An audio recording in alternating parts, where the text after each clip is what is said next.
This video is about axioms. Axioms are the statements which are regarded as being established or accepted. I can write its definition that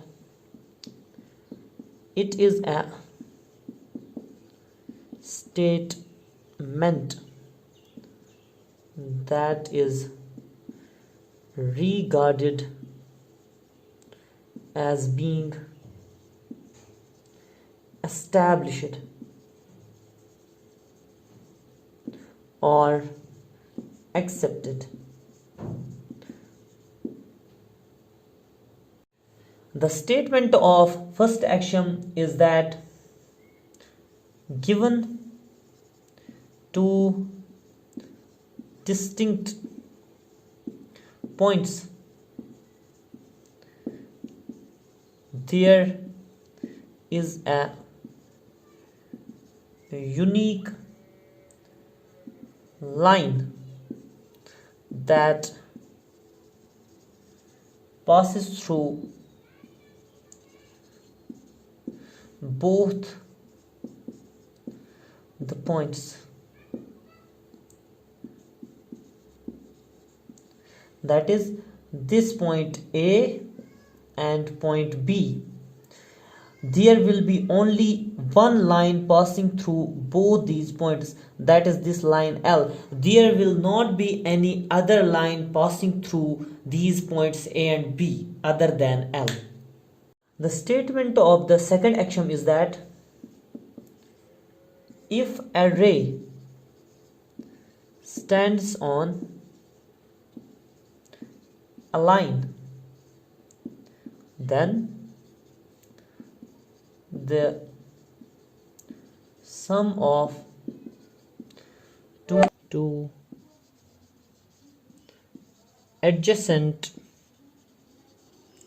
angles is 180 degree. इस axiom का मतलब है कि अगर हम एक line लेते हैं ए बी और कोई भी पॉइंट लेते हैं कहीं पे भी इस लाइन पे और उस पॉइंट का नाम रखते हैं पी और उस पॉइंट से एक रे डालते हैं जो कि है क्यू। अगर हमारे पास एक लाइन है ए बी और उस पे पॉइंट पी पे हम एक रे डालते हैं पी क्यू, तो यहाँ पे दो एंगल्स बनते हैं, एक है क्यू पी बी और क्यू पी ए, ये वाला। इन दोनों एंगल्स को हम एडजेसेंट एंगल्स बोलते हैं। तो फिर एक्सियम 6.2 का मतलब यह है कि इन दो एडजेसेंट एंगल्स का सम 180 डिग्री होगा। और I can say that angle A P Q, angle A P Q plus angle B P Q, B P का सम होगा 180 डिग्रीज। एक्सियम 6.3 की डेफिनेशन ऐसे है, if the sum of two adjacent angles is 180 degree, then the non-common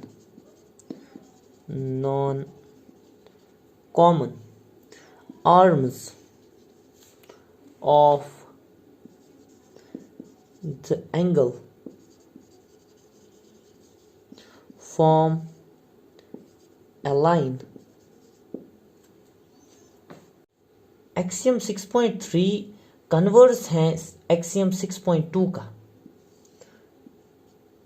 अगर हमारे पास एक line है A B और इस पे स्टैंड कर रही है एक रे पी क्यू, तो हम बोलते थे कि एडजेसेंट एंगल्स का सम 180 डिग्रीज होगा। लेकिन एक्सियम 6.3 कह रहा है इन दो एंगल्स का जो सम है वो अगर 180 डिग्रीज होगा, क्योंकि ये दो एंगल्स एडजेसेंट एंगल्स हैं। अगर इन दो एंगल्स का सम 180 डिग्रीज होगा तो जो नॉन कॉमन आर्म्स हैं, non common arms there are 3 arms, This is the first arm, this is the second arm, and this is the third arm. This arm is common arm, but these two are non-common arms. Non-common arms. So these non-common arms will form a straight line. Therefore, AB will be a straight line if the sum of two adjacent angles is 180 degree. These angles are called as linear pair angles. These angles are called as linear pair angles. Linear pair angles.